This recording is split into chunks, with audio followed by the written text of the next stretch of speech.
Muzaffar aka, bitta do'stimiz Rossiyada xotini bilan ajrashgan, lekin aliment to'lab yuradi doim. Lekin xotini farzandlarini ota-onasiga, ya'ni do'stimi ota-onasiga ko'rsatmayapti ekan. Shunda nima qilish kerak? Buni qonuniy yechimi bor. Ya'ni farzandi ota-onasi va yaqin qarindoshlari ko'rishga haqli. Demak, o'sha bobosi bilan buvasiga ko'rsatmayotgan bo'lsa, bular yaqin qarindosh hisoblanadi. Agar farzand nevaralarini ko'rsatishdan bosh tortayotgan bo'lsa, uni sudga murojaat qilish kerak bo'ladi. Ya'ni o'sha sud qarorida kunlarini, vaqtini belgilab beradi.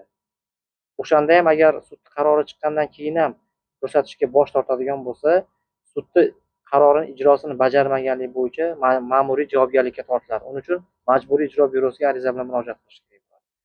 Ma'muriy javobgarlikka tortilgandan keyin ham 1 yil davomida yana farzandlarni ko'rsatmasa, unda jinoiy javobgarlikka tortilib, undan keyin onalik huquqidan mahrum qilish uchun sharoit yaratib beradi. Demak, onalik huquqidan mahrum qilishga sudga murojaat qilishga haqli bo'lib qoladi ota tarafdan. Shuning uchun bu yerda nizo keltirib chiqmasdan murosa yo'li bilan o'sha bobosi bilan buvasiga ko'rsatishsa maqsadga muvofiq bo'ladi. Rahmat.